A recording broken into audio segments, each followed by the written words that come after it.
And Sean Hannity here with a highlight from my radio show today, right here on iHeartRadio. This is the Sean Hannity Show. I'm out now that apparently Martin had to pay $15,000 for some trip to Las Vegas for the team. He didn't even go on the trip, and he just basically, I guess he just basically paid it. If a situation like that happened with you, Antrell, would you just say, okay, here's the money and that's the end of it? I mean, you know what I mean? I mean, to me, that kind of bothers me a little bit. And when you, especially with that amount of money being involved for a rookie, how about that? Well, first of all, no, something like that would never ever happen to myself because I wouldn't allow it to happen. Okay. But I think that's something that people really need to understand and look at. Was Richie Incognito wrong? Absolutely, but I think the other guy is just more to blame as Richie because he's allowed it to happen. And at this level, you're a man. You're not a little boy. You're not a freshman in college. You're a man. So I think everything has its limits. So there's no way that another man is going to make me pay for something that I choose not to pay for. All right, that was Antron Roll of the New York Giants weighing in on the Richard Incognito. Martin, what is now becoming a fiasco in terms of bullying and conduct and the treatment of rookies in professional sports.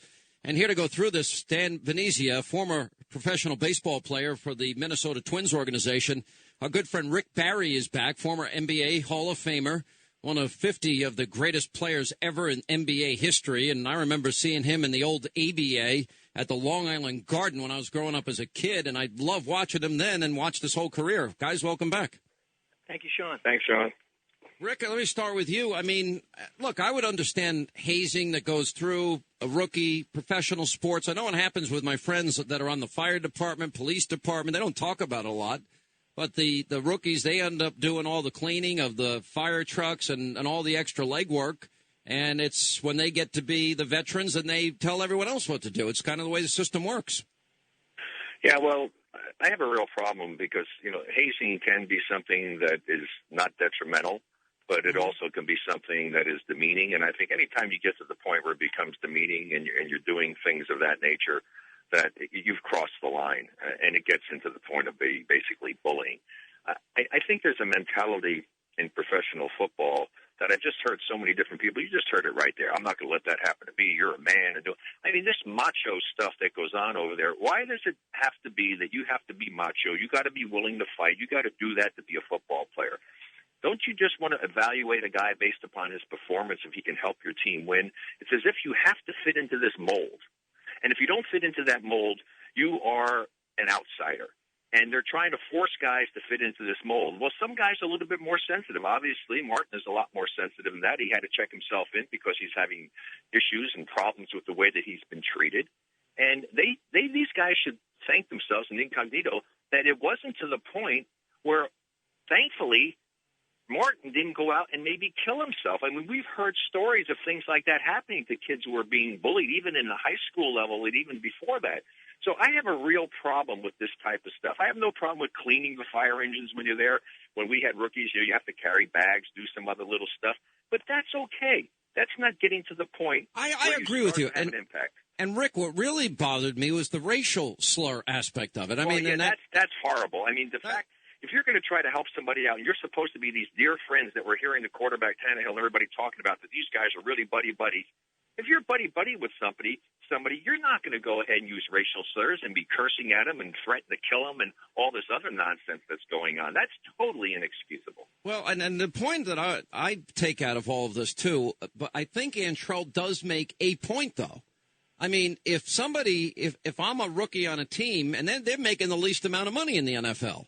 I mean, they get their minimum usually, and that's it. They're not making a lot of money. And the average professional lifespan for an NFL player, it's not like basketball. It's 3.5 years on average. And $15,000 is a lot of money. I don't understand, and I'm having a hard time wrapping my arms around the fact, why did he pay it?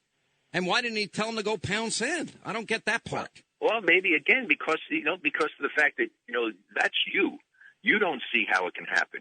For him, obviously, he's got some emotional issues that he's dealing with, the fact that he checked himself in. So, therefore, he didn't want to have to face that, so he just did it to get it eliminated from his life. And again, you don't have to put everybody into this mold. It seems as though when I heard so many of these guys on TV, even today, talking about all this stuff, it was so much of this macho stuff. Well, I had to fight, and I had to do this and everything else. I'm sorry. I have a real issue with that. Dan, what do you think about all this? Is there some of this hazing going on in the NFL? Well, Sean, I played professional baseball for several years. I'm sorry. I didn't mean the NFL. I meant, obviously, Major League Baseball. Yeah, professional baseball. I was in the minor leagues for 3 years, and guys, fooled around with one another, but it never got to this point. Clearly, this player was bullied, and just because he's 6'5" and 300 pounds doesn't mean that the line wasn't crossed. My concern is the negative influence it has on our children. We see it at the collegiate level, at the high school level, with the hazing and the bullying. And I think we need to take a smarter and better approach when coaching our children and trying to give them a foundation that's rich with character, integrity, and sportsmanship. But if you go down to the lowest levels, go to any athletic field in any town on any given weekend, and you'll see some form of unsportsmanlike conduct. Parents screaming at coaches, coaches arguing with the officials. And we know from experience that our children are watching, they're listening, and eventually they'll emulate that behavior. If we can stop focusing on building championships and focus on building character, I think our children will be better off. In 10 or 15 years from now, we'll have those individuals leading our companies, hopefully heading our government, and performing in our stadiums with a strong moral core. And, Sean, you talk about that quite often on your show, developing principles that strengthen a person's core. And, these racial slurs and this trying to break a player down certainly does not meet those standards. Yeah, it makes no sense to me. It doesn't, like the guys on the fire department, that makes sense. In other words, you're the rookie, you clean the fire truck. When you get to be the veteran, you won't have to clean the fire truck. That's kind of like, all right, you go in and you do the cooking because you're the new guy. And I understand. This paying $15,000, the racial animosity, it is a bad message. Well, I'd like to make one other point, Sean, here about the fact when you just heard the story about talking about you're being a man. Well, if you're a man, aren't you supposed to be a reasonably intelligent individual? Reasonably intelligent individuals should not be conducting themselves in the manner in which we're hearing this, and even being confirmed by so many of these other football players that I've heard on the air, on radio shows, on TV shows, talking about this incident. I mean, it's unbelievable to me that you, as an intelligent person, supposedly a man, would conduct yourself in this manner. And I totally agree. But the only thing that I can say in their defense, and I'll play a couple of the cuts that I think you're referring to here, is, I mean, there is the one thing I think everybody, Rick Barry, has to stand up for themselves in life. You've got to be able to, you got to be tough. And football is not for somebody that can't take a few words thrown at them. I've had people in my industry that literally crack and crumble because somebody says on a blog somewhere that nobody's reading anyway something bad about them. And my answer to them is usually, you better toughen up. You better get used to it. You're in the big leagues. And I say it with all the love I can muster. But the thing about it is don't go ahead and bully them thinking that's going to help them to actually deal with the situation. But I'm just wondering in my head, now I don't know every circumstance here, so I'm going on some conjecture. I don't understand why he said, I'm not paying the bill. And I don't know why didn't he go to the ownership? Why didn't he go to the coaches and say, hey, guys, listen to this voicemail? I would think every coach, and I think the Dolphins coach is actually a pretty good guy. I watched them on Hard Knocks, seemed like a good guy. Ryan Tannehill seemed like a good guy. I would imagine that if the players knew this, they would have said, hey, knock it off. The other players, that means. Right. Well, it's a culture, Sean, and these are traditions that are unfortunately in professional sports.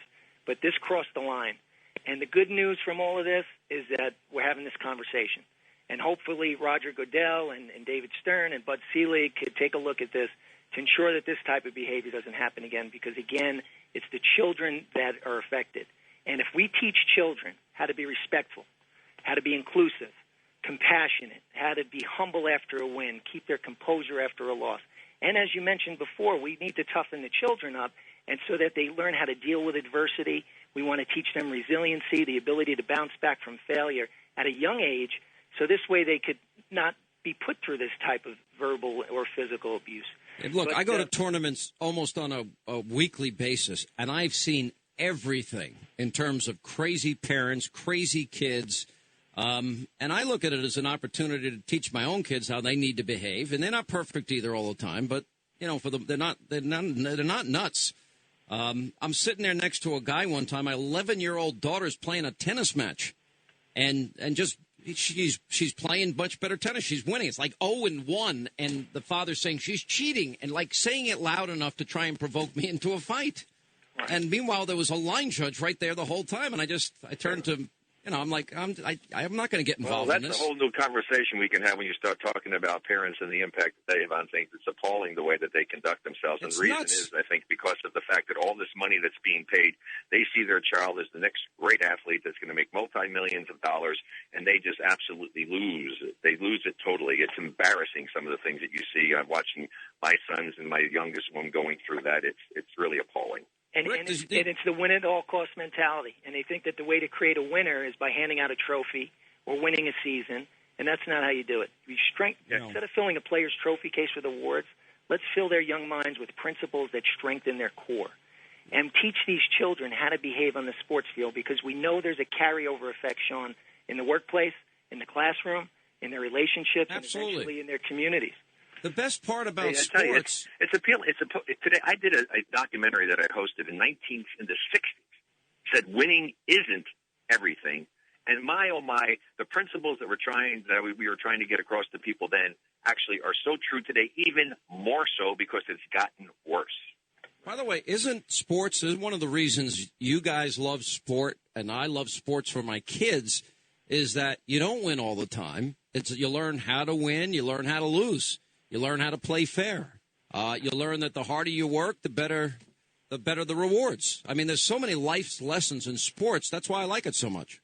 Absolutely, Sean. We want to create winners the fair and honest way, and that's why I'm reaching out to young children to get to them before they're exposed to this behavior, to give them a strong foundation, one that's rich with character, integrity, and good sportsmanship. And clearly, Incognito did not meet those standards, and that's not how you build a team. And these comments that I'm reading, that's how you build character, that's how you build camaraderie, tying a guy to a goalpost. Back in 2010, Des Bryant of the Dallas Cowboys, the receiver, paid a $54,000 tab. Is that how you create a winning team? Last I checked, Sean, it's been 40 years since the Dolphins won a Super Bowl, so I don't think their strategy is working. Yeah, the other thing, too, about this is that it's a situation where everybody's a little bit different in the way that they deal with things. And one of the great coaches are the ones that understand their players. You're almost like a psychologist in a way. Some guys you got to put your arm around. Some guys you pat them on the back. Other guys, you have to get a little bit stern and talk to them. You have to understand how you deal with each person individually because they are different. Unfortunately, in this situation, Incognito didn't realize the negative impact he was having on Martin by the way that he was treating him, and therefore this incident now has blown into a huge, huge story. And again, I think it's good that people are talking about this because maybe something can be done to prevent it from happening in the future. Did your kids, like Rick, feel pressure because you were this huge megastar in the NBA?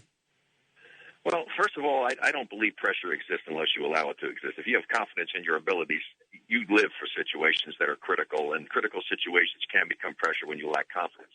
But yes, my sons, I try to talk to them. I said, boys, you have to understand if you decide to play basketball, you're always going to be compared to me, and people are going to expect a heck of a lot from you. I remember my son John saying, "That's okay, Dad, I'm going to be better than you were anyway." And I said, "Son, I hope that's the case." But they dealt with it very well. And I kept telling them, don't worry about being who I was. Worry about going out and giving your best effort and doing the best that you can and conducting yourself in a very positive manner. And that's the thing that people ask me, you must be so proud of your boys. I said, I am, but not for the reason you think. I'm not proud of them because they become successful basketball players. I'm proud of them because they are good people and haven't done anything stupid in their lives and created a problem for themselves or for anyone else. Did they shoot their free throws underhanded? Well, my one son, Brent, did it in college for 1 year, and then for some reason he changed it. He would have been great. But my youngest guy, who starts his career this Saturday at Louisville for the College of Charleston playing against them, does shoot underhanded free throws, and he's got a chance to be a pretty good player. Is he playing under Patino? No, he's playing against Louisville there at the opening. Against Louisville. 22,000 people, championship ceremony, banner hanging, all that great stuff. So welcome to collegiate basketball, son. Oh, very cool. All right, guys, listen, thanks, Rick Barry. Appreciate it. And Dan, Venezia, thank you so much for being with us as well. Appreciate your insight. For more of the Sean Hannity Show, go to Hannity.com.